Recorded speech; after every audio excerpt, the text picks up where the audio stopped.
Olá a todos, obrigado novamente, sejam bem-vindos aqui ao nosso encontro de hoje. Meu nome é Júlio Toff e eu sou gerente do programa do Science Panel for the Amazon, SPA, e eu vou ajudar a moderar essa sessão. Estamos muito animados em poder continuar nossa ciência através de gerações, série de diálogo com essa terceira sessão focada na sociobioeconomia e governança de recursos naturais na Amazônia. Próximo slide, por favor. Obrigado. Antes de a gente começar na nossa conversa de hoje, eu gostaria de lembrar a todos que a gente tem interpretação disponível em inglês, espanhol e português. E a interpretação pode ser acionada clicando no globo na parte de baixo da cela. E aí você pode escolher a língua que você quiser. Também entenda que a gente vai compartilhar alguns recursos no chat e você pode explorar esses materiais que a gente vai discutir sobre eles. Te convido a vocês também para fazer as perguntas via chat ou no Q&A para que a gente possa responder essas perguntas no fim do nosso webinar. As perguntas podem ser enviadas nas línguas que vocês preferirem, inglês, espanhol ou português. Próximo slide, por favor. E para começar, eu vou compartilhar algumas informações sobre o SPA, Science Panel for the Amazon, quem a gente é e o que nos trouxe até aqui hoje. Próximo. O painel científico para a Amazônia SPA é o primeiro iniciativa dedicada mundial para a Amazônia.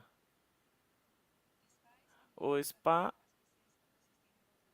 trabalha com relação à SDSN, liderança do Dr. Jeffter Sachs, Sena Torres, Emma Torres, do Dr. Carlos Nobre e a doutora Marielo Penha Claros, que são os co-presidentes, né? O painel é atualmente composto por 300 cientistas renomados, 72% dos quais são de países amazônicos, 42% são mulheres e temos muitos cientistas indígenas. Nossa missão é sintetizar e comunicar o conhecimento científico sobre a Amazônia, integrado com o conhecimento indígena e local, para acelerar soluções para o desenvolvimento sustentável e equitativo na região.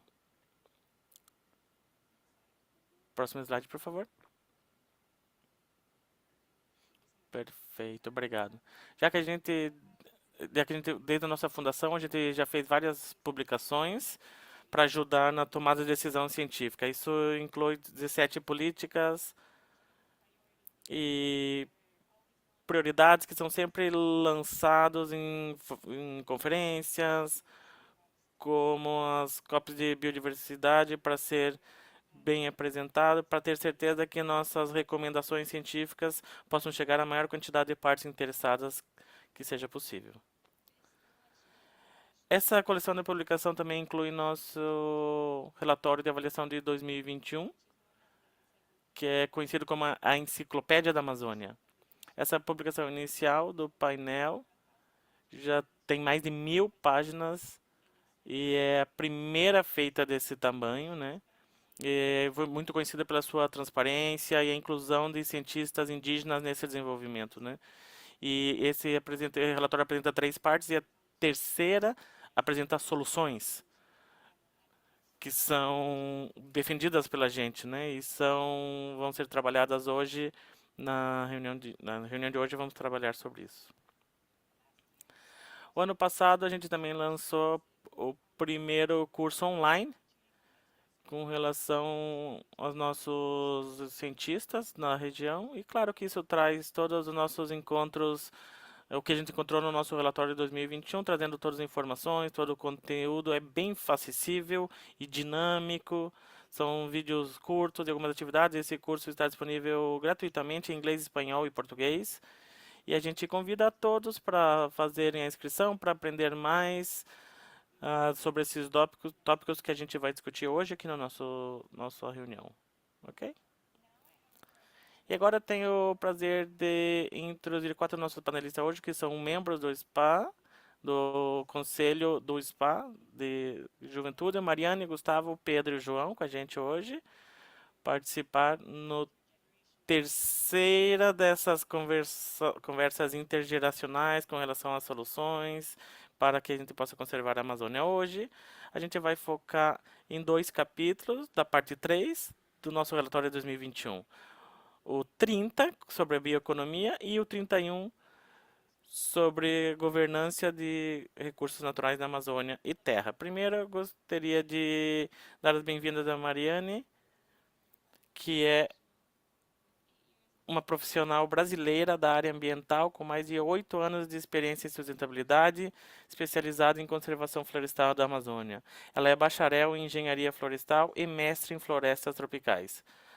Apaixonada pelas florestas e suas interações socioecológicas, liderou projetos inovadores para combater o desmatamento ilegal e promover a legalidade florestal. Seja bem-vinda, Mariana. Muito obrigada por estar aqui com a gente. Depois, eu queria dar bem-vindo ao Gustavo. Gustavo Nascimento é estudante de Estudos Ambientais e Antropologia na Universidade de Brandeis, com um forte compromisso com a justiça ambiental e social. Ele fundou um projeto de reflorestamento em São Paulo, mobilizando mais de 100 voluntários para plantar 9.000 plantas nativas para restaurar parte da Mata Atlântica. Ele também se envolveu ativamente na campanha Amazônia de Pé, reunindo 5.000 assinaturas para apoiar a proteção da floresta. O trabalho de Gustavo aprofundou sua experiência em paisagens sustentáveis e gestão de jardins públicos. Então, seja muito bem-vindo, Gustavo. Pedro, seja bem-vindo. Pedro Castro é economista formado na Universidade Federal do Paraná, com especialização em Estado, Governo e Democracia pelo Conselho Latino-Americano de Ciências Sociais e um mestrado em Planejamento e Desenvolvimento dos Trópicos Úmidos pelo Núcleo de Altos Estudos Amazônicos, onde pesquisou Ontologia do Desenvolvimento na Amazônia. Atualmente é membro do Comitê Consultivo Jovem do Painel Científico para a Amazônia, SPA, e da Coordenação Nacional da Associação Brasileira de Economistas, onde coordena o Grupo de Trabalho Nacional para o Monitoramento da COP30. Também atua como membro da Comissão de Produção Orgânica do Estado do Pará e trabalha na Ação da Cidadania e faz parte da Iniciativa de Jovens Acadêmicos e trabalha na Secretaria de Estado do Meio Ambiente do Pará.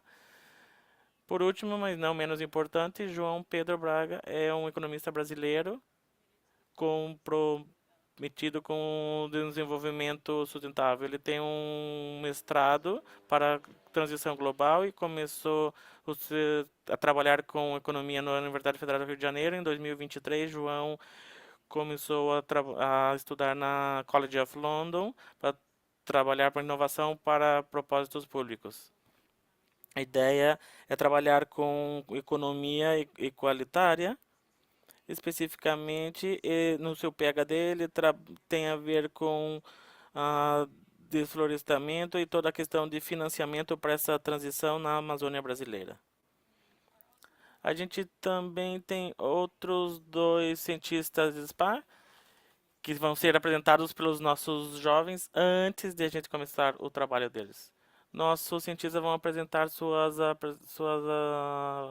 pesquisas e relacionadas ao repórter de 2021 e daí a gente vai ter uma conversa com o nosso cientista. Depois a gente vai ter as perguntas de vocês e a gente pode responder as perguntas de vocês e compartilhar as oportunidades e como vocês podem se envolver com o nosso trabalho. Então agora eu gostaria de passar a palavra para a Mariane para introduzir o Ricardo e depois a gente vai ouvir a apresentação do Ricardo.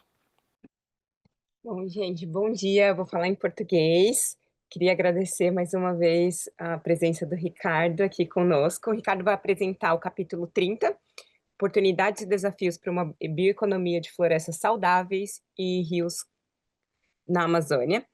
E Ricardo, ele é coordenador do INCT para superar a tríplice monotonia do sistema agroalimentar, professor sênior do Instituto de Estudos Avançados, do Instituto de Energia e Ambiente da Universidade de São Paulo, e é pesquisador também da Cátedra Josué de Castro, Escola de Saúde Pública da USP. Lecionou na Faculdade de Economia da USP por 3 décadas e é uma voz de destaque em sustentabilidade, economia ecológica e bioeconomia na Amazônia.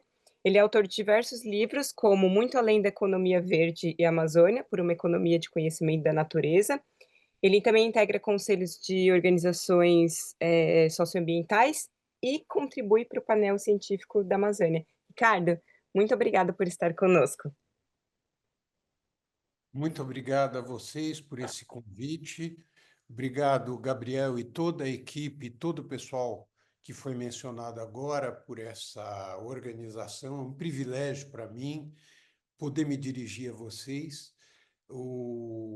Hoje em dia está na moda falar em ceticismo climático, como se a juventude tivesse jogado a toalha e desistido da possibilidade de que emerja um mundo diferente daquele em que nós estamos vivendo, e o trabalho de vocês é fundamental para mostrar que, por mais que as evidências sejam de que a crise climática está se agravando, a erosão da biodiversidade está se agravando, diferentes formas de poluição estão se agravando, assim como as desigualdades estão avançando, que justamente o trabalho da ciência com as comunidades tradicionais, com as comunidades locais e, sobretudo, o empenho da juventude vão ser fundamentais para a gente encontrar brechas a partir das quais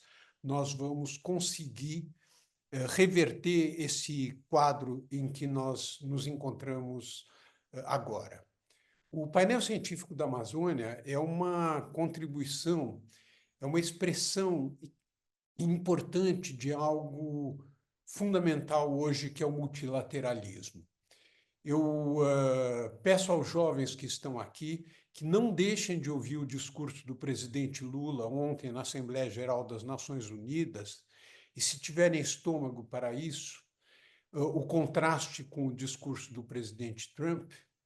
E um dos trechos mais importantes do discurso do presidente Lula é quando ele menciona Pepe Mujica, ex-presidente do Uruguai, e o Papa Francisco, duas figuras notáveis que nós perdemos recentemente. Esses homens passaram a história não por realizações específicas, mas pelos valores que eles souberam defender por meio de suas realizações. Valores no sentido ético-normativo. Por que eu estou começando com essa digressão? Porque a bioeconomia, e esse é um ponto fundamental no capítulo 30 do painel científico da Amazônia, a bioeconomia, muito mais que um setor econômico, é um valor de natureza ético-normativa. Bioeconomia é literalmente a economia da vida. Ela nos fornece uma orientação sintetizada numa pergunta logo ao início do mais recente livro de Paul Hawken, que eu recomendo muito para vocês, Carbon. E a pergunta é: uma solução, um estratagema, uma proposta cria mais ou menos vida? Essa pergunta deve orientar todas as nossas atividades e, sobretudo, as atividades econômicas. A luta por uma economia que crie mais vida, ou seja, mais água pura, mais ar limpo, culturas vibrantes, florestas vigorosas, saúde, equidade, educação, democracia, cidades de convivialidade, solos ricos, trabalho digno. Então, uma economia que crie mais vida é a essência da bioeconomia. Deixa eu desligar aqui meu WhatsApp para não ficar fazendo barulho. É a essência da bioeconomia, ou seja, da luta para regenerar os tecidos socioambientais que até aqui o crescimento econômico tem destruído. Então, primeiro slide, por favor. Deixa eu ver se esse mesmo. Daí a importância para a gente falar de bioeconomia. Eu não vou fazer uma apresentação do capítulo, o capítulo está escrito, tudo, eu vou fazer alguns comentários que motivem vocês a ler o capítulo 30. E o primeiro comentário se refere ao High Level Principles on Bioeconomy, aprovado pelo Brasil, pelo G20, por iniciativa do Brasil. Vocês podem imaginar a dificuldade e o sucesso diplomático que foi aprovar esses princípios. O Brasil conseguiu aprovar esses princípios, que são, na verdade, valores, e que não se limitam à economia da sociobiodiversidade florestal. O ponto 5, por exemplo, desses princípios, fala em produção e consumo sustentável, em restauração de áreas degradadas. E o ponto 6 se refere a algo fundamental, que é ciência e tecnologia e, ao mesmo tempo, inovação, com a contribuição não apenas dos cientistas e dos especialistas em tecnologia, mas também dos povos da floresta com seus conhecimentos e, sobretudo, a sua sabedoria. Então, esses princípios, onde está a equidade, etc., eles são fundamentais para a gente entender o estágio atual em que se encontra a discussão sobre bioeconomia, que vai muito além da maneira como nós vamos aproveitar esse ou aquele produto das florestas, e, sobretudo, das florestas tropicais. O próximo slide, por favor. A ideia da bioeconomia como valor está no nosso capítulo, nesse capítulo 30, que eu dirigi juntamente com Joyce Ferreira, pesquisadora da Embrapa Amazônia Ocidental, e nos 2 artigos publicados na Ecological Economics e na Nature Ecological Evolution. E eles se referem à economia da sociobiodiversidade florestal, sobre a qual eu gostaria de fazer 2 observações. O próximo slide, por favor. A primeira é a seguinte: esse slide mostra a precariedade, não só no Brasil, mas no Brasil é chocante essa precariedade, dos investimentos públicos e privados na economia da sociobiodiversidade florestal.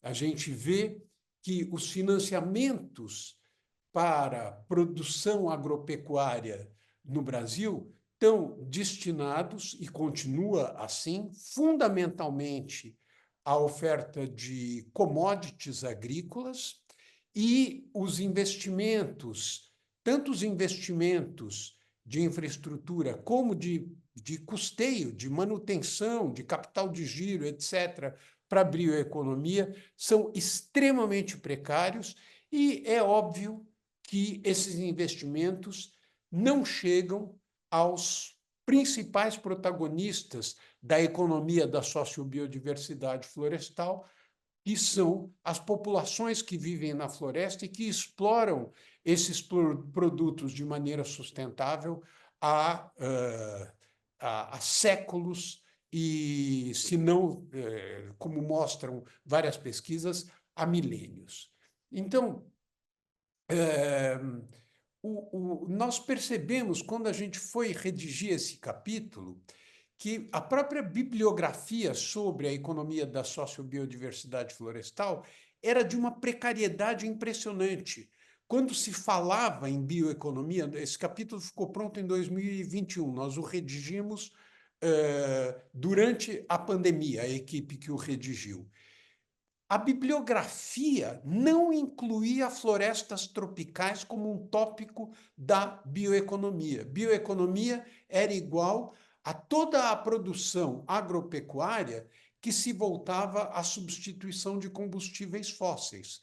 Por mais importante que isso possa ser, e é discutível essa importância, por mais importante que isso possa ser, é chocante como as florestas tropicais estavam ausentes da própria bibliografia científica sobre a bioeconomia, e, obviamente, o trabalho do Science Panels contribui para suprir essa lacuna.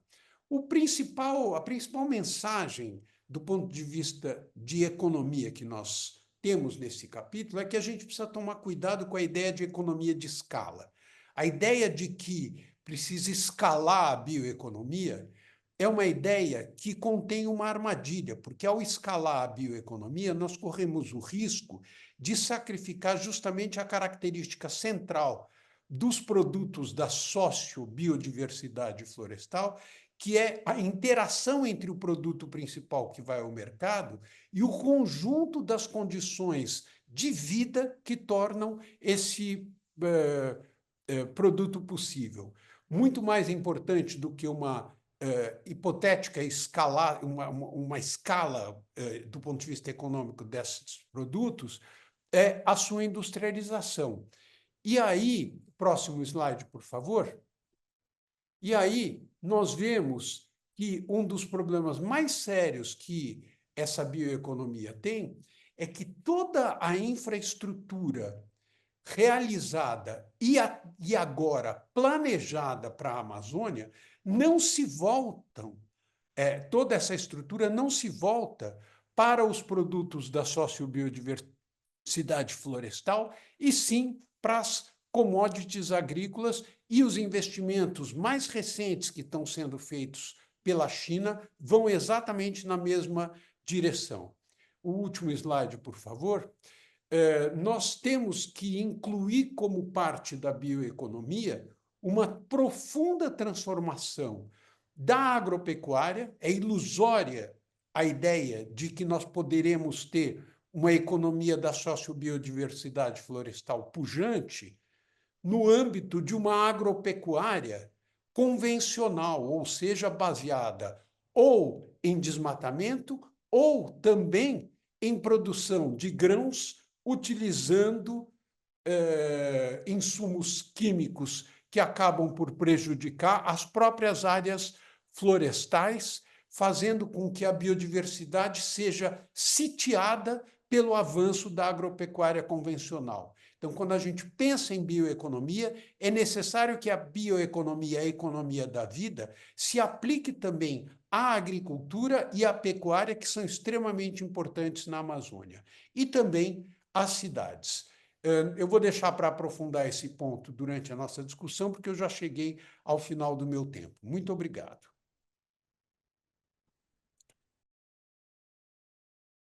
Muito obrigado, Ricardo, por essa apresentação excelente. Agora vou passar para o Gustavo, para que ele apresente nosso próximo cientista, Adriana Ramos, que vai apresentar a respeito do capítulo 2 do relatório 2021. Gustavo, você está aí com a gente? Se não, posso passar para... Sim, estou aqui. Posso escutar agora. João, posso passar para você apresentar a Adriana? Acho que seria melhor se você fizesse, porque não tenho aqui aberto ainda. Não tem problema. Deixa eu apresentar a Adriana, então, eu mesma. Eu terei a honra, só um momentinho. Adriana, muito obrigado por se juntar a nós. Estamos muito animados para escutar a respeito do seu capítulo, que você foi a autora para o relatório 2021. Adriana Ramos, com experiência Instituto Social Ambiental, onde serve como secretária executiva, com mais de 25 anos de experiência em políticas públicas e ativismo. Ela representou sociedade civil em plataformas chaves como os Fundos da Amazônia, Comitê de Guia dos Fundos da Amazônia e Conselho do Meio Ambiente. Tem a missão de promover o desenvolvimento sustentável na Amazônia. Adriana, muito obrigado por se juntar a nós. Passarei a você para a sua apresentação. Muito obrigada, Julie. Bom dia a todos. É um grande prazer estar aqui, especialmente dividir essa conversa com o professor Ricardo Abramovay, né? Fico muito honrada. Esse capítulo 31, ele é talvez um dos últimos capítulos a ser inserido no sumário do relatório, e não à toa, eu não sou uma cientista, né? Então, inclusive, trouxe o professor Hélio Barreto da UNB para fazer o capítulo comigo, porque eu venho, né, eu sou uma pessoa da área de comunicação e tenho essa experiência na sociedade civil, no apoio a projetos e na discussão de políticas públicas para a Amazônia.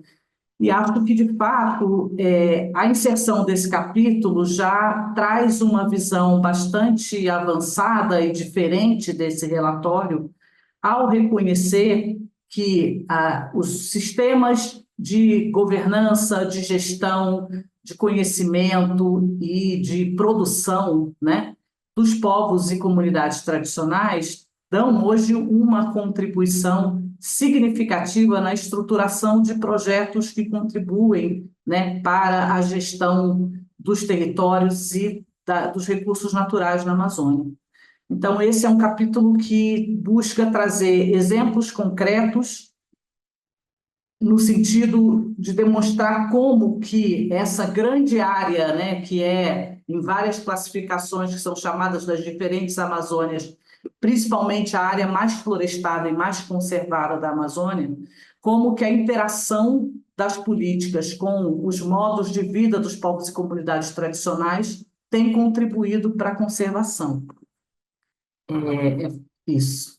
Então, o capítulo parte dessa ideia de que esses territórios são áreas extremamente conservadas, mas extremamente ameaçadas também, não só pelas atividades ilegais que promovem desmatamento ilegal, exploração ilegal de recursos naturais dentro desses territórios, mas também por processos políticos e interesses econômicos que têm alterado legislações que garantem os direitos desses povos e comunidades tradicionais aos territórios. Então, são as áreas conservadas com diferentes dinâmicas de ameaças sobre essas áreas, né?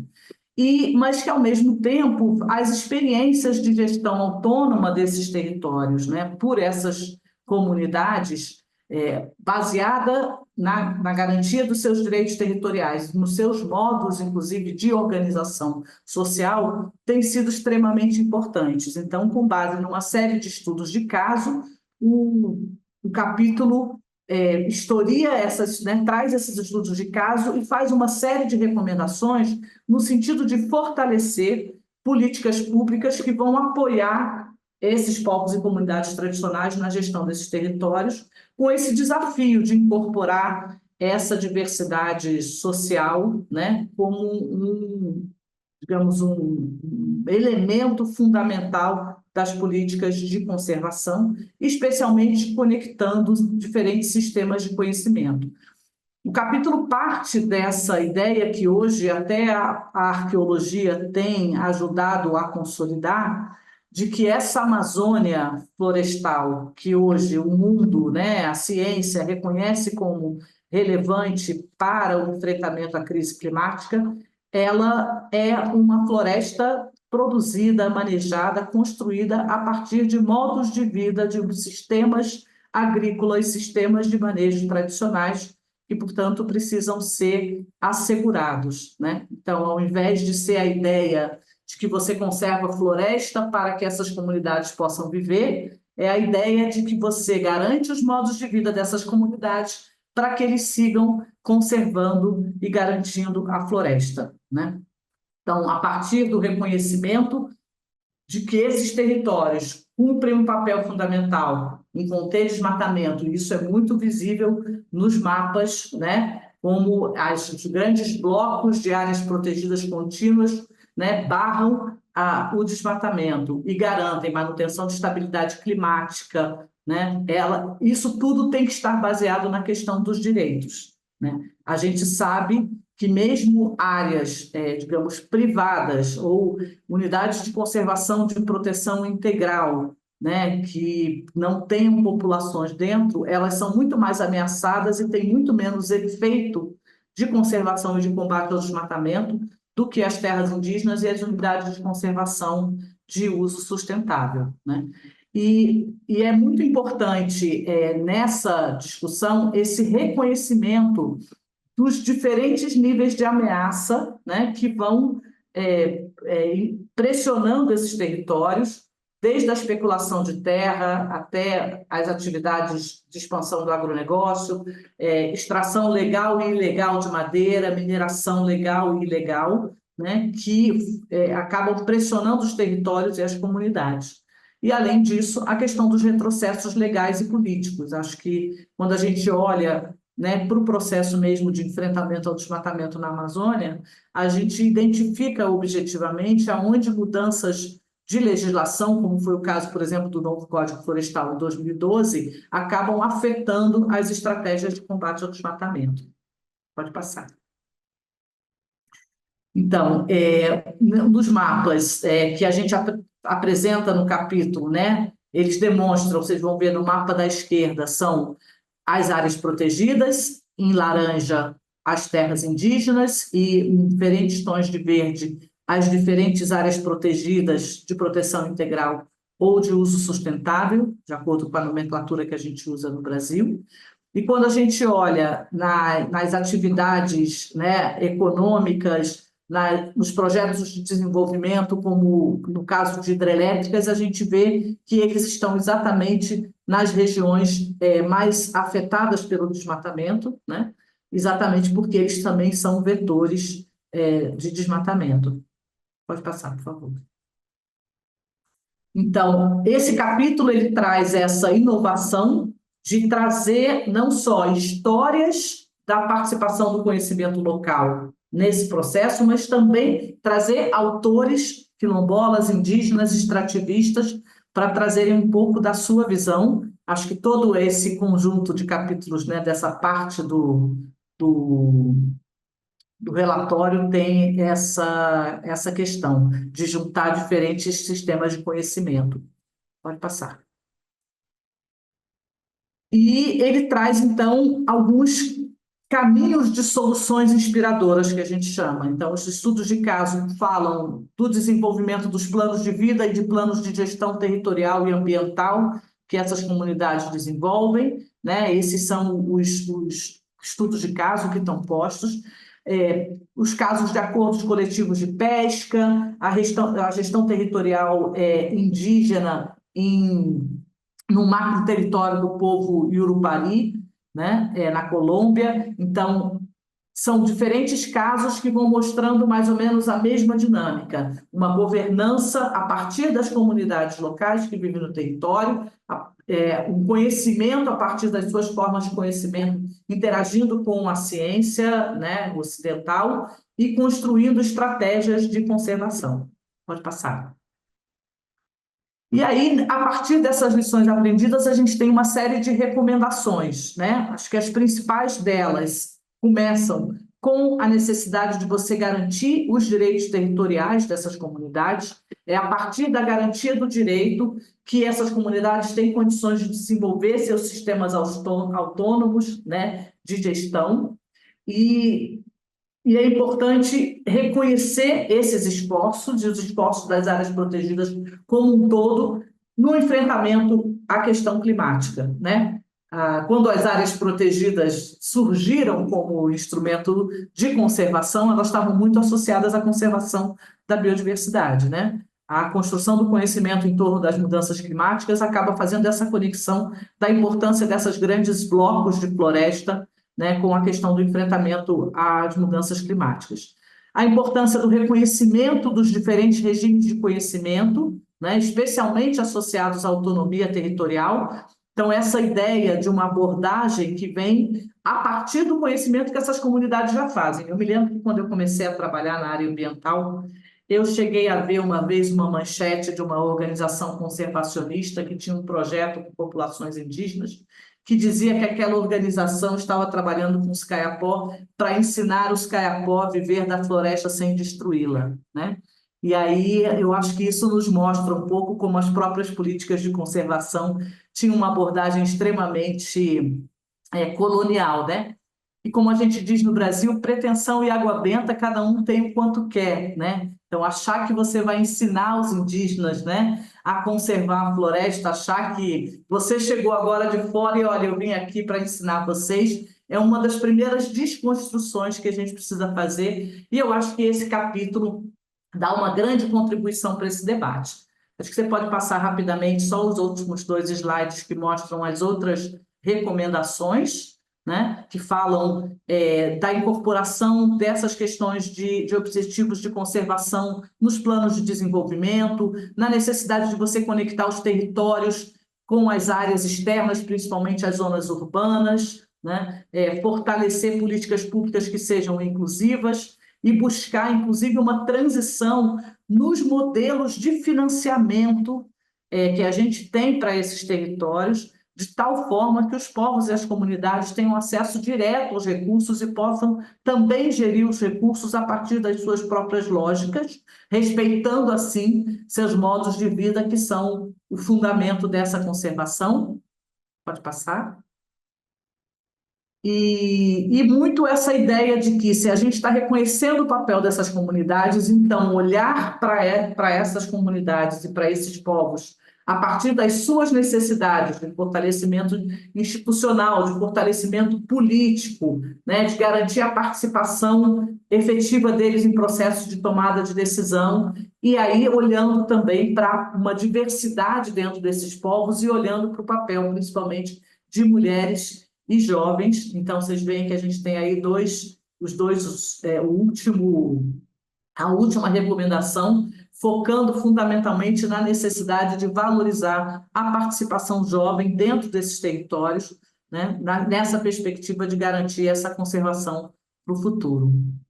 Pode passar. Então, esse é o resultado, né? Quer dizer, assegurar os direitos das populações da Amazônia vai fundamentalmente contribuir para o enfrentamento das ameaças, né, de desmatamento, de mudanças climáticas. Pode passar. E é isso. Muito obrigada. Fico aberta aí para a gente conversar. Obrigado, Adriana, pela sua ótima apresentação. Agora vocês ouviram um pouco sobre cada um dos capítulos, então agora a gente vai partir.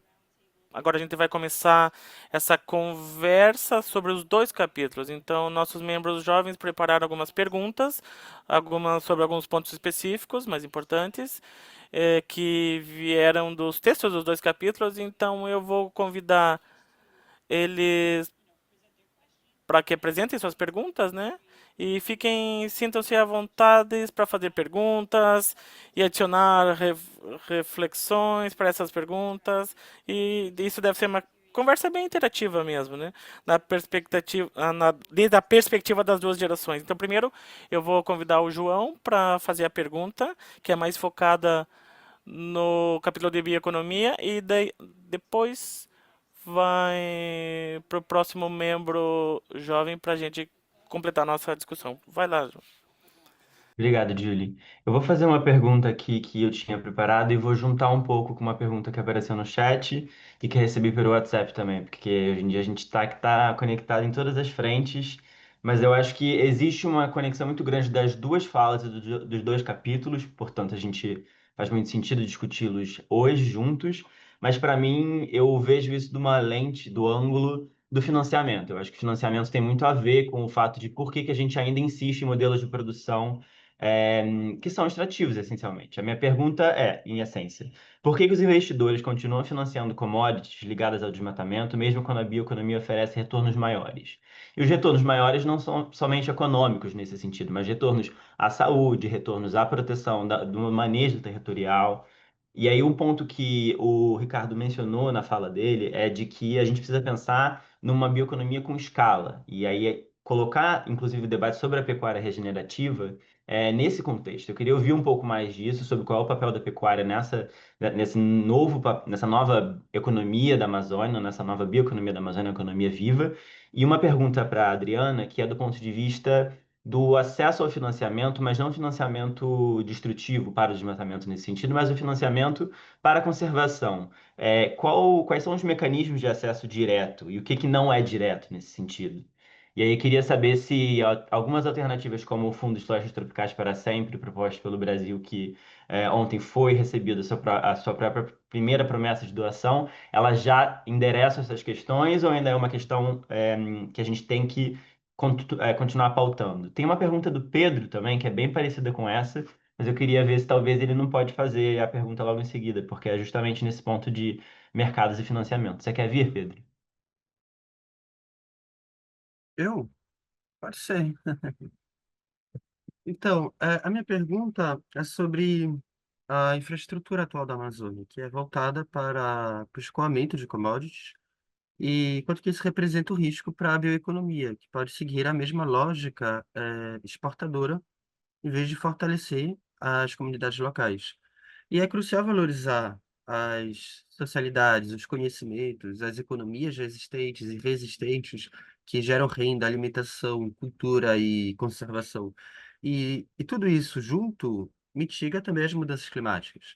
O desafio não é apenas criar mercados mais verdes, mas também tornar a infraestrutura e as políticas públicas ferramentas para fortalecer redes locais, fortalecer a agricultura familiar, as cadeias de suprimentos curtas, os arranjos comunitários e as territorialidades coletivas que conservam a floresta. Então, a pergunta é como podemos garantir que a bioeconomia se torne um caminho para a soberania amazônica e não outra vez uma nova fronteira de exploração? Gracias, Joao. Gracias, Pedro. Ricardo, Adriana, adelante, por favor. Como a Adriana acabou de falar, e de maneira tão interessante, deixa eu começar. Olha, é, mercados não são... Muitas vezes a gente pensa em preço, mercado, produto, como se pudessem ser abordados como realidades quase que independentes da vida social. Esse é uma abordagem equivocada. A gente só pode entender o funcionamento de qualquer mercado a partir da maneira como esses mercados estão inseridos localmente, regionalmente, nacionalmente e internacionalmente. Então, eu digo isso pelo seguinte, porque a ideia de que a bioeconomia traz retornos maiores do que a produção de commodities é uma ideia de planilha. Tá certo? Na planilha você diz, olha, o açaí rende tanto por hectare, etc. Então, por que que os investidores continuam nas formas convencionais de aplicação do seu dinheiro? Não é porque eles estão mal informados, não é porque eles estão perdendo dinheiro, é porque existe uma estrutura em que, em primeiro lugar, os investimentos privados na Amazônia, eles se apoiam fundamentalmente, têm por objetivo, a valorização patrimonial. Isso é algo que a gente precisa ter em mente e que faz parte, é um componente estrutural da tradição escravista e latifundiária brasileira, em que os investimentos agropecuários não são investimentos da mesma natureza que os investimentos industriais. Se você pega na agropecuária, a quantidade de sociedades anônimas é muito baixa comparada às atividades em que o indivíduo tem um registro pessoal. Quer dizer, a valorização patrimonial é uma parte decisiva desta equação. Então, aqueles que sustentam que mecanismos econômicos, como os potencialmente virtualmente ligados à bioeconomia, se aplicados com inteligência, serão capazes de reverter o desmatamento, isso me parece uma ideia muito abstrata diante da realidade estrutural da Amazônia, em que a valorização patrimonial é fundamental. Isso em primeiro lugar. Em segundo lugar, mercados são estruturas sociais. Então, a possibilidade de alguém comercializar a sua soja, o seu gado, etc., a partir de infraestruturas instaladas na Amazônia é muito maior, essa possibilidade é muito maior do que a possibilidade de comercialização dos produtos da sociobiodiversidade florestal. Porque existe, se a gente olhar isso do ponto de vista agregado, ou seja, mecanismos de financiamento, mecanismos de comercialização, mecanismos de escoamento de produtos, estradas, etc., nós vamos ver que as chances das commodities convencionais são muito maiores do que as chances dos produtos da sociobiodiversidade florestal. E, infelizmente, embora o trabalho governamental de redução do desmatamento seja um trabalho importante e que vem alcançando um sucesso significativo, nós ainda temos um desmatamento muito grande na Amazônia, muito maior do que é o admissível no século XXI, diante de tudo que nós estamos vivendo, e o fim desse desmatamento não virá de incentivos econômicos, virá fundamentalmente da presença do Estado e de acordos pré-competitivos entre atores econômicos no sentido de transformar o desmatamento em algo tão inadmissível como se alguém tentasse construir sua casa na praça que eu tenho a 500 metros da minha casa, que é uma coisa inconcebível. O desmatamento tem que se tornar alguma coisa inconcebível. Pedro, isso não significa que a economia da sociobiodiversidade florestal não tenha chances de prosperar. Ela tem muitas chances de prosperar, inclusive nas iniciativas de restauração e de regeneração florestal.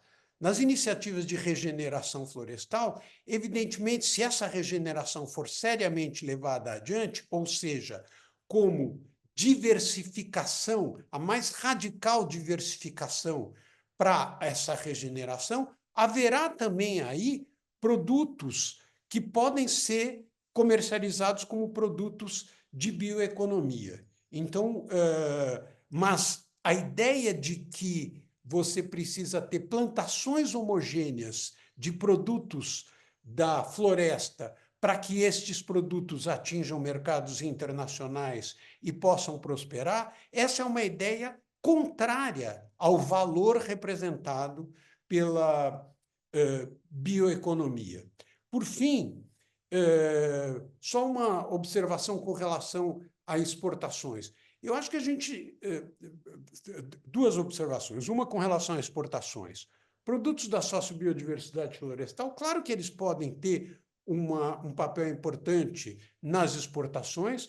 A Apex está tentando fazer um trabalho nessa direção, de ampliar a participação dos produtos da sociobiodiversidade florestal brasileira nos mercados mundiais, e esse trabalho é muito importante. Eu não tenho notícia do vigor e dos resultados desse trabalho até aqui, é alguma coisa recente. E uma segunda observação pela qual eu quero concluir é o seguinte: quando a gente fala em bioeconomia, a gente está pensando nos produtos da sociobiodiversidade florestal, mas a gente tem que pensar também nos produtos da agropecuária. Por quê? Porque hoje há uma vasta literatura. Por exemplo, você pega os autores que fizeram o relatório de 2020 do Kew Royal Botanic Gardens. Os artigos deles na Nature, o que eles mostram? Que a biodiversidade está sitiada. Sitiada em que sentido? No sentido de que, de um lado, nós temos alguma proteção das florestas, por mais precária que essa proteção seja, nós temos alguma proteção, legalmente são áreas delimitadas, etc., etc., mas nós não temos absolutamente nada com relação à biodiversidade das áreas de produção agropecuária. Tudo se passa como se detonar a biodiversidade das áreas em que se concentra a produção agropecuária, tudo bem, desde que você não mexa na floresta. Esse pode ter sido o raciocínio da Revolução Verde de 80 anos atrás. Agora não dá mais para fazer esse raciocínio. Agora, quando a gente fala em bioeconomia, nós temos que falar também do esforço de uma agropecuária que seja regenerativa da vida onde essa agropecuária se concentra. A agronomia do século XX se concentrou naquilo que está acima do solo. A agronomia do século XXI tem que olhar a relação entre fungos, raízes das plantas, micro-organismos, insetos, todo o aparato tecnológico de crescimento da agricultura do século XX foi montado para destruir aquilo que se opunha ao avanço das plantações. O século XXI é o contrário. Nós temos que fazer da regeneração e da vida e do conhecimento da vida o elemento fundamental de crescimento da agropecuária. E por aí as áreas agropecuárias deixarão de ameaçar as áreas florestais, como hoje acontece. Eu fiz uma viagem de Canarana até o Xingu e é uma coisa muito impressionante você ver as plantações de soja sem nenhuma árvore, sem absolutamente nenhuma proteção, e onde passam aviões derrubando inseticida e, evidentemente, atingindo, como uma pesquisa importante que o ISA fez, atingindo as condições de vida das populações que vivem na floresta. Então, essa dicotomia, quer dizer, a agricultura até hoje, ela se desenvolveu se separando da biodiversidade. Nós precisamos reunificar agricultura e biodiversidade se nós quisermos ter algo realmente regenerativo.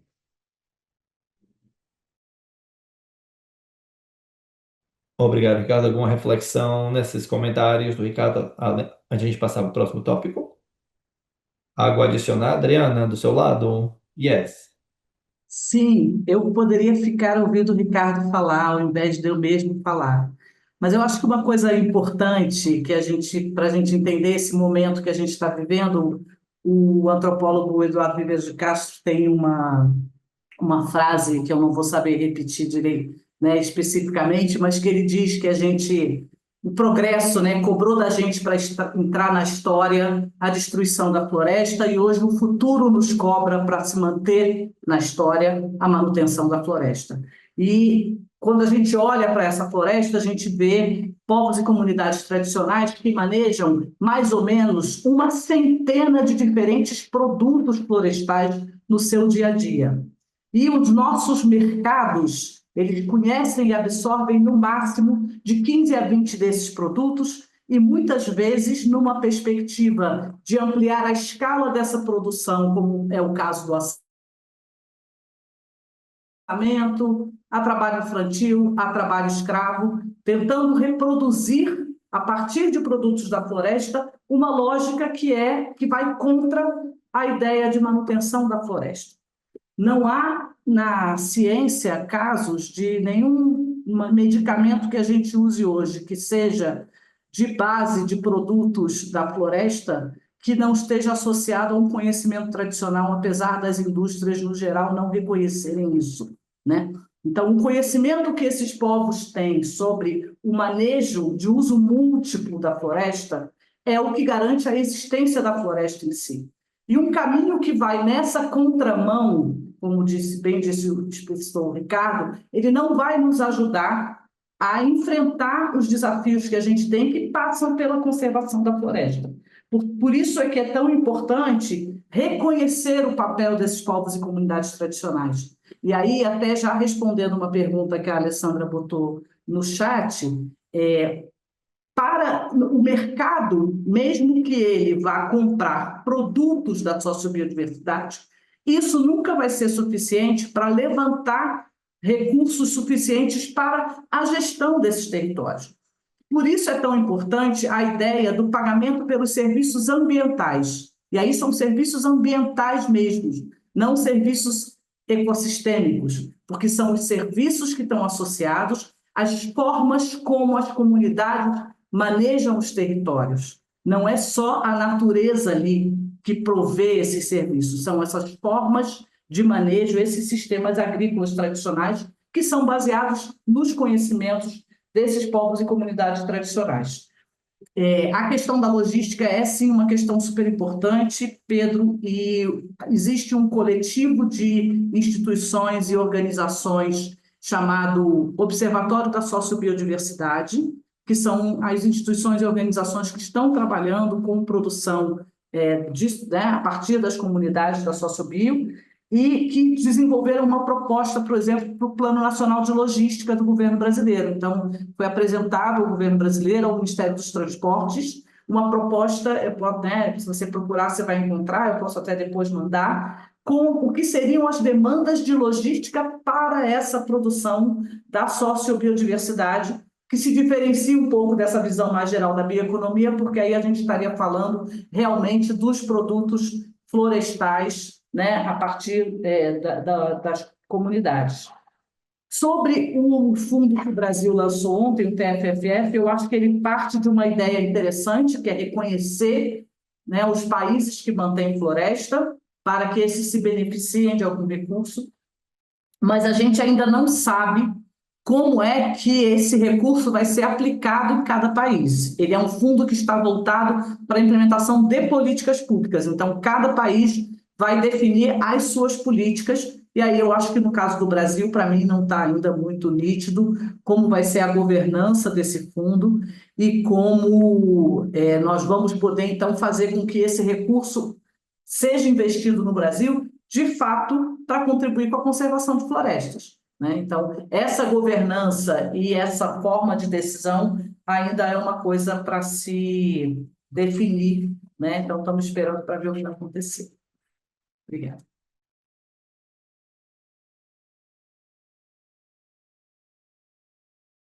Obrigado, Adriana. Por causa do tempo, vou passar para o Gustavo para ele fazer sua pergunta.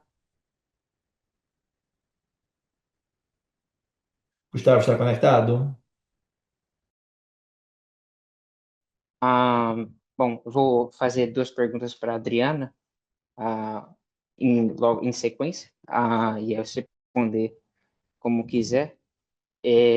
Bom, a primeira é o seguinte: no capítulo 31, deixa eu só pegar aqui a minha mini colinha, mais 2 segundos. Bom, no capítulo 31, tem várias mensagens e recomendações principais que a gente vê lá, e eu queria saber qual delas que você considera assim mais crucial para abordar no curto prazo, né, para tentar reverter ou minimizar o cenário atual de desmatamento, e por quê, obviamente.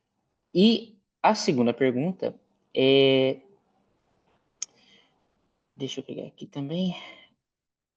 É que eu queria saber mais sobre a gestão de florestas públicas na Amazônia, ou os chamados territórios que não têm dono ou que são do Estado, mas que não têm definição de quem coordena ou quem maneja aquelas terras, e se tem alguma coisa que se pode ser feita em relação a elas, ou se tem algum tipo de projeto que tem sido realizado, né?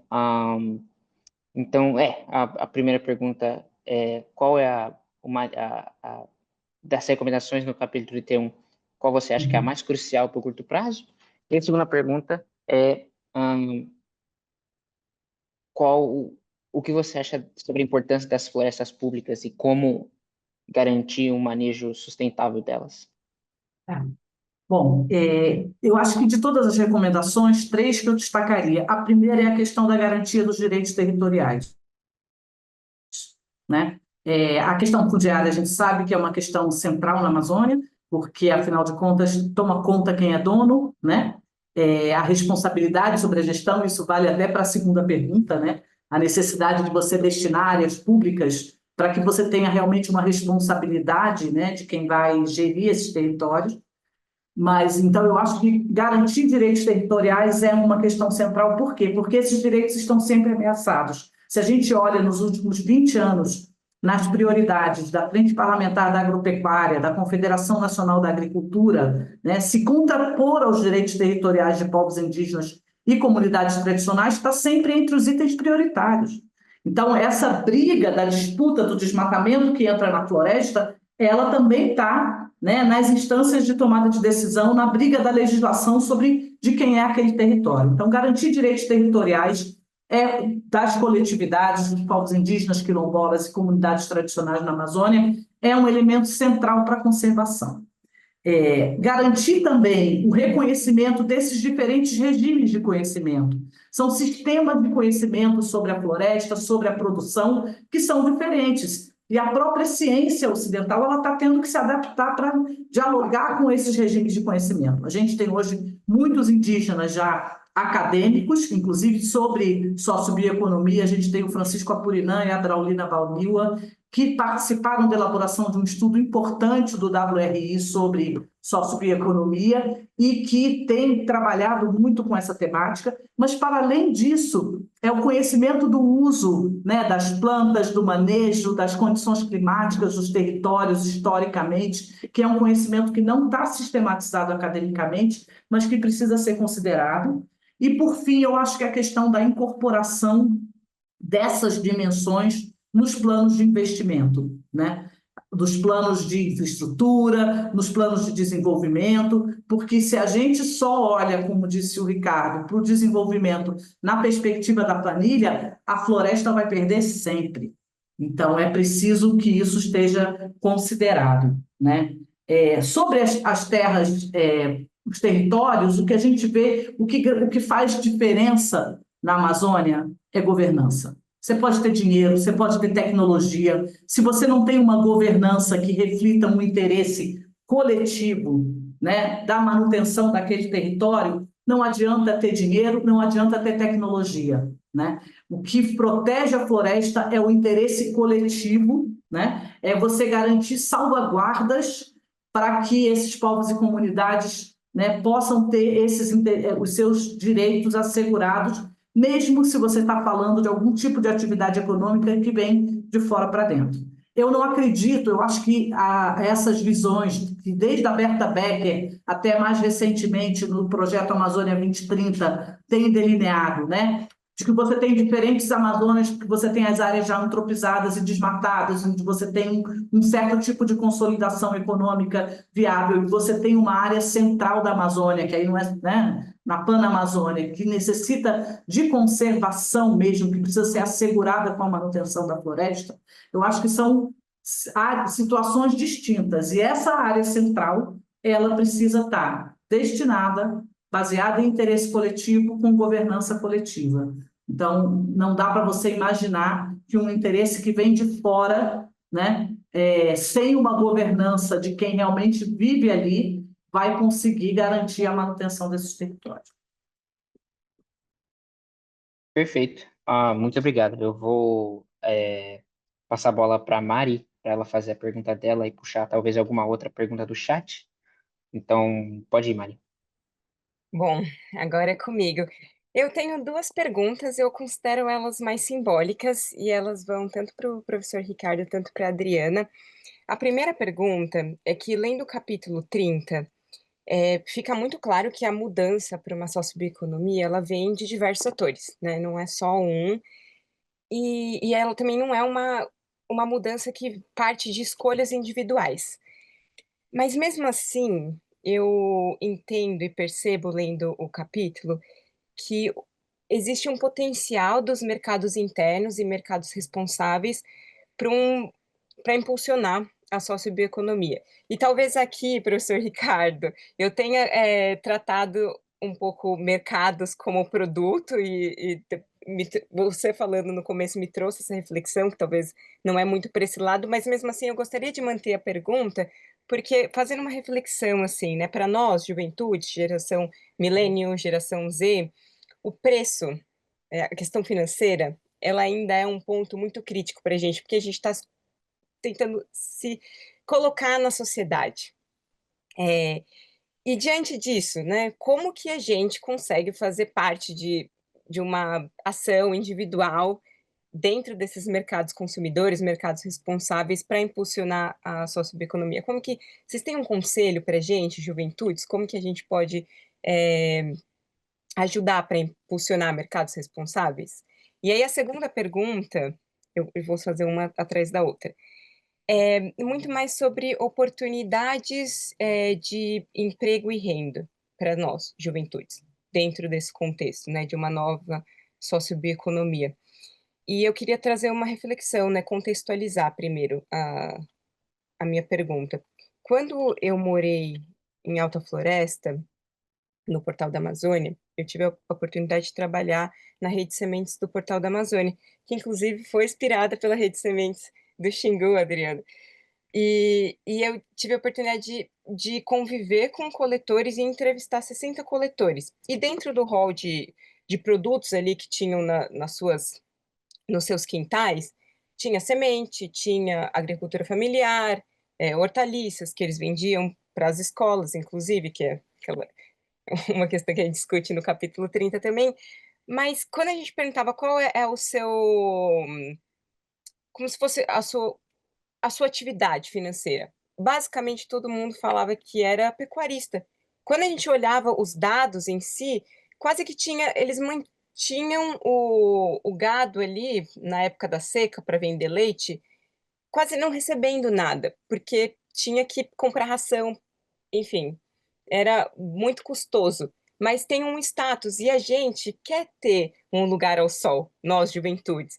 E aí, nessa reflexão, né, como que a socioeconomia pode ser uma oportunidade atrativa para a gente nos mercados de trabalho? Então, duas perguntas mais amplas e simbólicas, mas eu adoraria escutar os conselhos de vocês para a gente aqui, juventudes, que tem um longo caminho pela frente.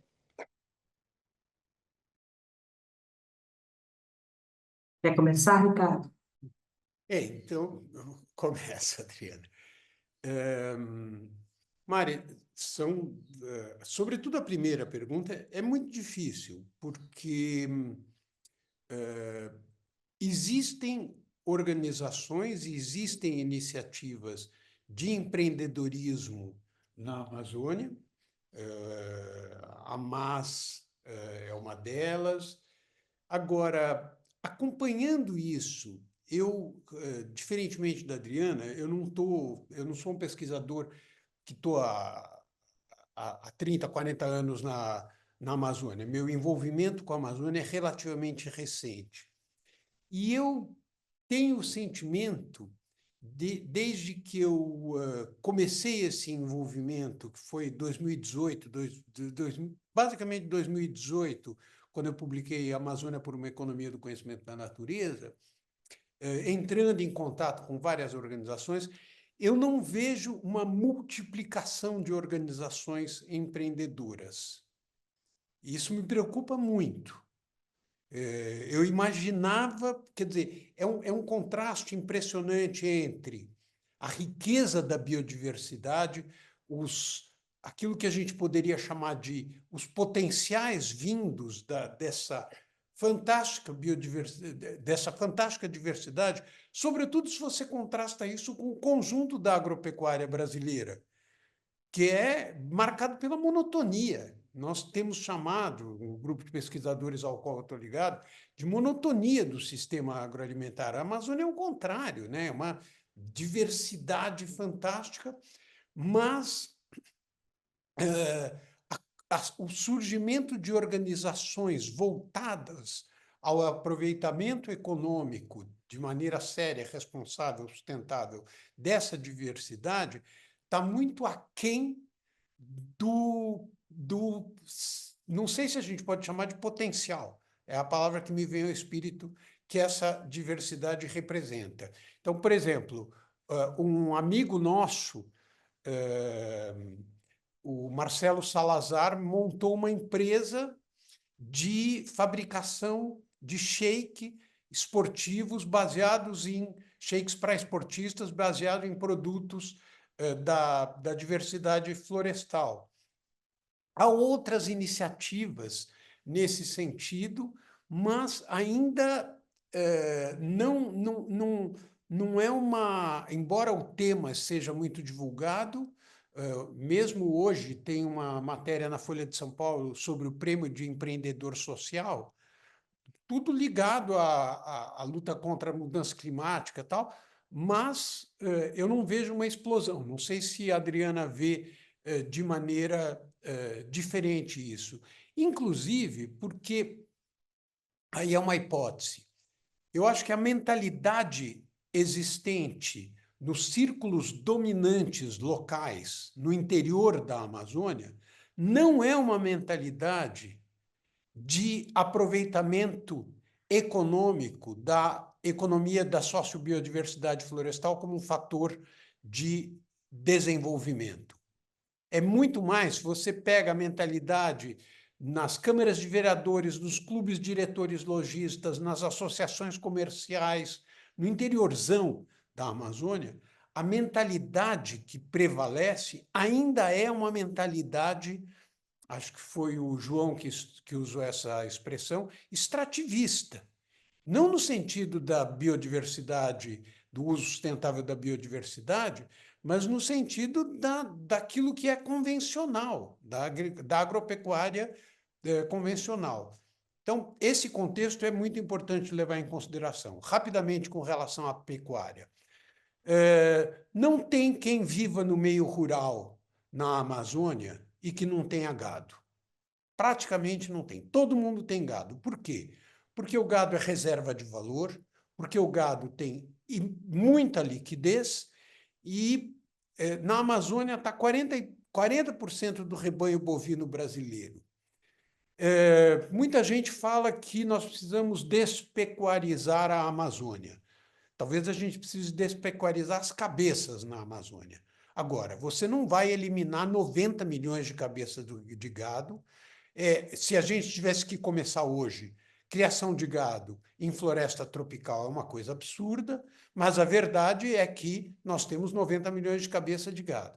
Felizmente, existem tecnologias, e a principal organização nesse sentido é a Embrapa do Acre, que criou o método Guaxupé, que estão levando adiante métodos de regeneração de pastagem que são extremamente positivos com a introdução de leguminosas nas pastagens, introdução de plantios arbóreos e uso de produtos locais na terminação do gado de maneira a evitar o uso de agrotóxicos, de aumentar a produtividade e de reduzir a necessidade de área.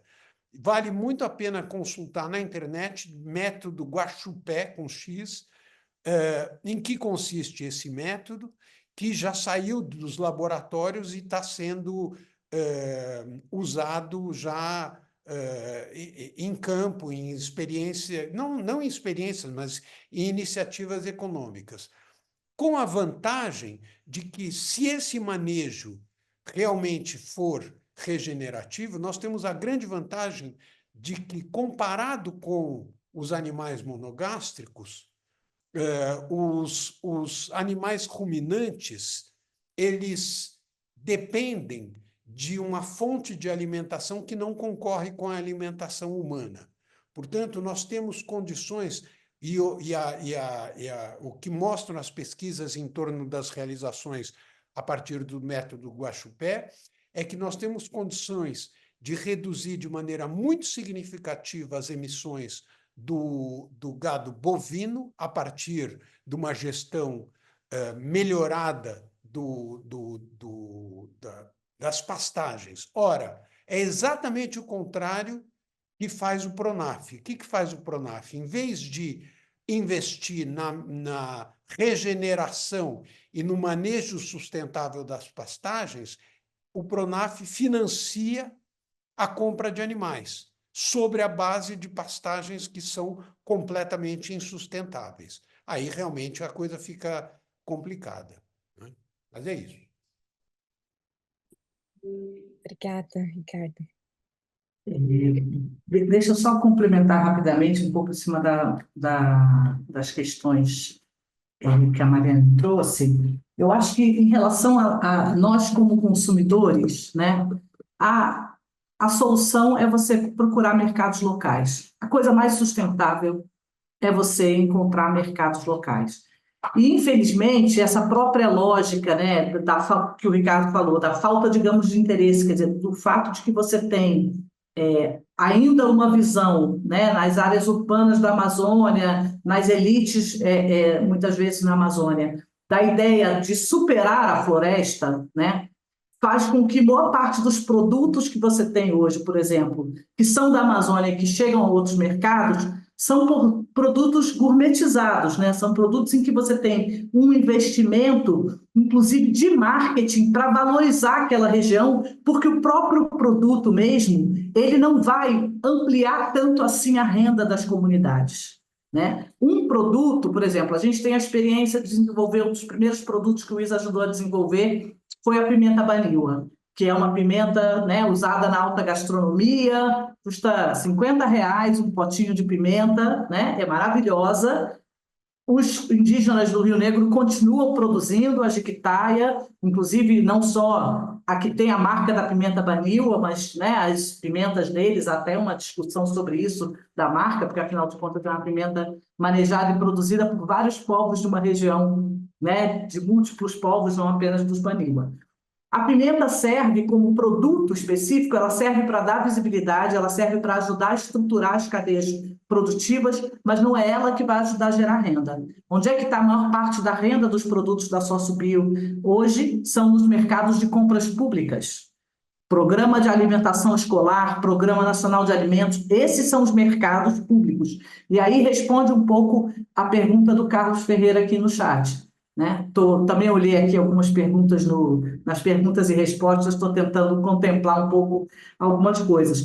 As principais políticas, principalmente para os governos locais, são as políticas de compras públicas. É quando os governos conseguem, em escala, absorver essa produção e contribuir para a geração de renda dessas comunidades, que aí sim vão gerir seus territórios nessa perspectiva do uso múltiplo. Agora, para isso, por exemplo, para esses mercados, muitas vezes a gente teve uma iniciativa há uns anos atrás de levar até a Bela Gil como, né, um ícone da produção sustentável, para fazer oficinas e aprender e trabalhar junto com as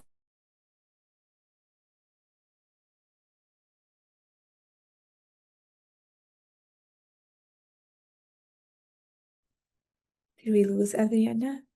A partir dessas receitas, a possibilidade de compra de produtos para a alimentação escolar tivesse visibilidade. Então, a ideia de você construir, né, trazer as receitas tradicionais das merendeiras, mas a Bela Gil ajudar o prefeito a olhar para aquilo, né, porque ela tirava foto com o prefeito, para o prefeito se animar a comprar, né, produtos, porque muitas vezes são produtos que são da alimentação da população tradicional, mas que não vem da lista de produtos que aqui em Brasília são feitas, né? É que nem o que aconteceu agora quando saiu a restrição da alimentação na COP, né?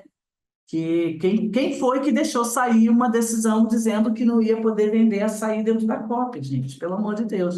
Então, a gente vê que a tomada de decisão, quando ela não está permeada por esses olhares, por essas pessoas que realmente estão manejando a floresta, ela acaba sendo uma tomada de decisão enviesada, voltada para atender outros mercados, outros interesses, e isso não se volta, né, para de fato ajudar a valorizar e a fazer a gestão dos territórios. Isso tem a ver com a questão do preconceito que você falou, porque mesmo que às vezes, né, para uma comunidade, a coleta de sementes, por exemplo, pode ter uma geração de renda até maior, mas a pessoa se sente mais importante dizendo que é pecuarista do que coletor de sementes.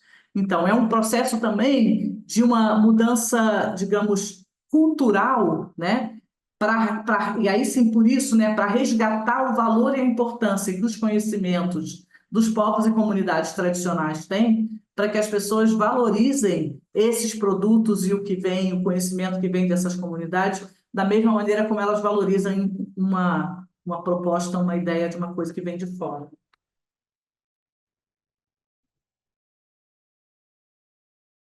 Obrigado, Ricardo. E Adriana, já você quer responder rapidamente algumas perguntas? Sim, e eu estava combinando as perguntas aqui no fim do perguntas e respostas, como estamos aqui no Zoom, então tem dois tipos de perguntas relacionadas a desafios da Amazônia A Estevã estava falando a respeito de crime organizado e que as instituições estão enfrentando, como bancos ou proprietários locais, os riscos dos traficantes, invasão dos traficantes, e também há perguntas a respeito da Dâmia, a respeito da estratégia equatorial para a bioeconomia. Então, eu tentei combinar tudo em uma pergunta só. E espero que esteja fazendo justiça a todos que fizeram perguntas, mas basicamente, dado as experiências com mercados europeus, produtos como baunilha, Iguaiaçu, no Equador, que tipos de mecanismos existem para escalar na Amazônia, mas também em termos dos desafios que enfrentamos no Pará, como a Alessandra mencionou, para a aquisição de terras a respeito à China, que partes são legais, mas talvez não em acordo com os regulamentos brasileiros, como os projetos estão sendo, ou outra pergunta que o Carlos perguntou, a necessidade para políticas territoriais, que a Adriana respondeu um pouquinho, em termos de políticas de procuramento, como refeições escolares. A pergunta, trazendo isso tudo junto, existem um modelo singular de governo que seja efetivo para a Amazônia? E se não há, a pergunta então seria, dependendo do território, como podemos garantir que proteção ao território, desenvolvimento de mudanças que são justas? E outra pergunta, isso está ficando mais difícil responder isso, obrigada, Mariana. Como implementar isso? Tem uma brecha de implementação? Existe uma governança, um modelo de governança que satisfaça a Amazônia completa? E se não, como adaptá-lo e como implementá-lo? Essas são minhas perguntas e espero que tenha feito justiça a todos. Se não, por favor, pode me falar no chat. Obrigado. Deixa eu começar essa então, Ricardo, eu acho que não há nada na Amazônia que seja uma resposta, ou que seja um só. Essa é a primeira questão. Eu me lembro do primeiro evento de discussão sobre o plano do Fundo Amazônia, que o facilitador veio com essa pergunta: qual é a bala de prata? Não existe. Eu acho que, por exemplo, quando a gente fala de escala, para mim, a escala na Amazônia é a multiplicidade de pequenas produções. Porque se você pensa em escala, você está sempre aumentando a pressão sobre a floresta. E aí você não mantém a floresta como ela precisa ser mantida. O que a gente vê existem centenas de povos diferentes, por exemplo, com diferentes culturas organizacionais. E a governança dos seus territórios tem que se dar com base na reflexão da sua forma de organização tradicional. Então, em cada pedaço da Amazônia, em cada país, em cada região, a depender da diversidade que você tem, vai ser uma solução própria, que tem que respeitar uma lógica local. E por isso, a grande, digamos, o single device é processos participativos, processos de construção coletiva e de gestão coletiva, construídos de forma a atender a realidade daquela região e aí lidar com as políticas. Claro, as políticas públicas elas não vão ser adequadas a cada pedaço, mas elas podem ser políticas feitas de uma maneira flexível para que elas se adequem a diferentes realidades. É o que tem acontecido com essas políticas de compras, que cada vez mais as próprias comunidades têm interagido com o poder público para ajustar, seja a lista de produtos, seja a forma de pagamento, seja o tipo de associação e de organização. Por exemplo, cooperativas que são reconhecidas, né, no Brasil todo, por exemplo, e acho que em outros lugares do mundo, como modelos para você fazer gestão coletiva. Para muitas comunidades da Amazônia, cooperativas não funcionam. Elas não refletem a lógica de organização daquela comunidade. Então, eles têm adaptado as suas associações para que essas associações cumpram esse papel de fazer a gestão desses recursos, né? Acho que no Brasil, pelo menos, em outros países, você tem políticas florestais, você tem já várias discussões sobre o tipo de salvaguarda que você precisa assegurar, a questão da consulta livre, prévia e informada, que também não é uma consulta que pode ser regulamentada genericamente, ela tem que refletir definir os protocolos e as formas de consulta de cada comunidade, povo. Então, é um misto de políticas públicas genéricas que reconhecem uma diversidade e que permitem, né, que a população se organize e participe. Quer dizer, por isso a participação social é tão fundamental, porque é ela que vai fazer com que em cada região você possa delinear formas de implementação de políticas que são adequadas. Se a gente tivesse políticos e setor privado, né, respeitando as legislações existentes, respeitando o direito de consulta, respeitando os direitos territoriais, a gente teria muito mais arranjos. Mas, infelizmente, pelo menos da experiência que a gente tem no Brasil, a gente sabe que a gente está sempre lidando numa situação mais de conflito do que de busca de um interesse coletivo. E aí eu acho que isso realmente faz tudo ser mais difícil.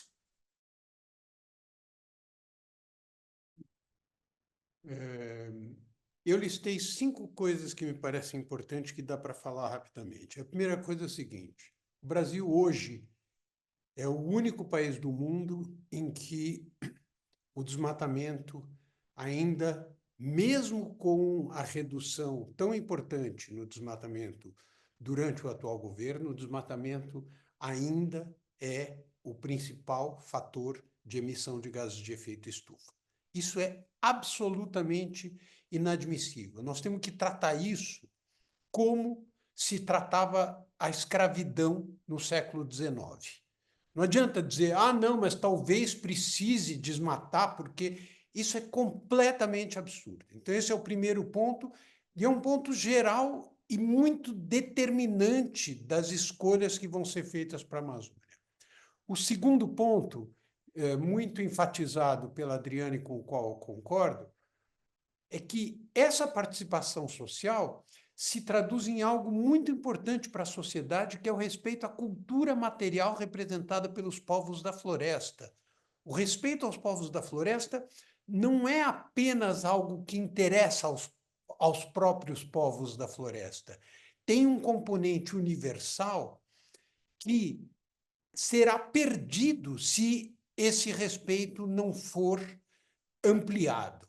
E esse componente universal, hoje, sei lá, você pega uma revista de banca de jornal, etc., toda essa consideração a respeito da natureza, etc., ninguém melhor do que os povos da floresta podem nos fornecer as bases culturais de eu insisto nessa expressão, é uma cultura material que se exprime em culinária, que se exprime num conjunto de saberes cuja utilidade para a sociedade é extremamente importante.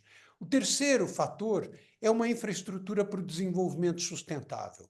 Essa é uma discussão que a gente não está conseguindo levar adiante. Quando se fala em infraestrutura, só se pensa na Amazônia como o almoxerifado em que o Brasil vai buscar energia e meios de transporte para baratear a chegada das commodities brasileiras na Ásia. Nós precisamos de uma infraestrutura do cuidado, nós precisamos de uma infraestrutura de industrialização e comercialização dos produtos da sociobiodiversidade florestal, que permita, de fato, esses produtos chegarem aos mercados sem que eles precisem ser deturpados e destruídos por uma ideia primitiva do século XIX, do século XX, de economia de escala. Não, a escala, a Adriana exprimiu bem, nós não precisamos de economia de escala no sentido convencional, nós precisamos, sim, de meios para valorizar a diversidade. O quarto ponto é que a Amazônia tem que ser o local do Brasil onde vai se praticar uma agricultura tropical regenerativa. A palavra tropical aí é muito importante. Por quê? Porque é nos trópicos que está a maior biodiversidade do mundo e, eu insisto nessa ideia, a agronomia do século XX tratou a biodiversidade como inimiga, a ciência do século XXI tem que fazer da biodiversidade o principal fator de crescimento da produção agropecuária, e isso na Amazônia tem um papel muito importante, evidentemente, restringindo e limitando as áreas de produção agropecuária, mas ali onde a produção agropecuária já existe e ela não tem que se expandir, e ela está se expandindo, infelizmente, mas ali onde essa produção agropecuária existe, ela tem que ser objeto de uma agricultura tropical regenerativa, fazendo da valorização da vida o principal componente do aumento da produção e da produtividade.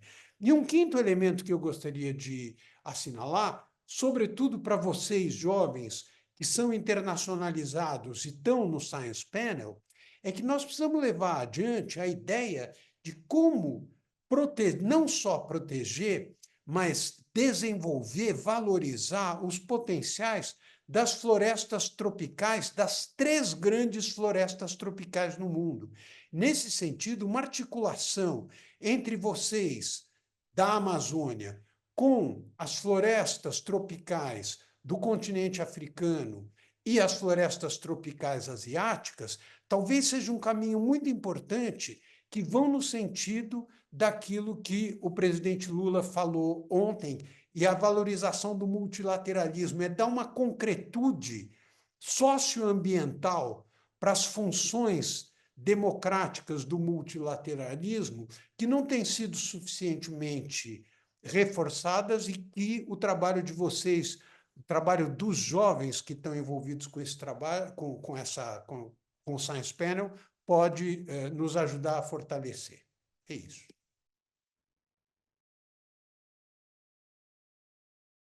Muito obrigado, Ricardo, Adriana e todos os outros panelistas por todos seus insights bem importantes e recomendações. Eu queria compartilhar uma das oportunidades finais aqui com vocês, para que nossos participantes possam se envolver antes de a gente fechar, né? Mas eu gostaria que essa conversa pudesse continuar, né? Se a gente tivesse mais tempo. De novo, muito obrigado, Adriana e Ricardo, Mari, Pedro, João e Gustavo, pelo apoio nesse debate tão importante. E, por fim, queria convidar todos vocês para participar com a gente nos nossos esforços de alcançar a Amazônia que a gente quer. A gente convida vocês para nos seguir nas nossas mídias sociais. A gente apresenta lá novos projetos para visitar nosso site e todos os nossos recursos, incluindo os capítulos do relatório de 2021, e está em todas as línguas, inglês, espanhol e português. E se inscrever na nossa newsletter também. E não esqueçam de fazer o registro no nosso curso. E também temos outras atividades dos encontros do comitê. A gente tem também um podcast mensal que a gente faz com alguns cientistas e também nossos planos para a COP30. Então, o Science Panel vai estar presente na COP30. A gente vai lançar um novo relatório e a gente também vai lançar do Comitê da Juventude um manifesto que representa a visão da Amazônia ao longo de toda a região, em colaboração com mais de 100 cientistas e líderes de toda a Amazônia. Mais detalhes sobre todas as oportunidades e vão ser compartilhados nos todos os nossos canais em breve. Muito obrigado a todos de novo por estar aqui com a gente hoje. Foi um debate ótimo. Espero vê-los de novo breve. Muito obrigado a todos.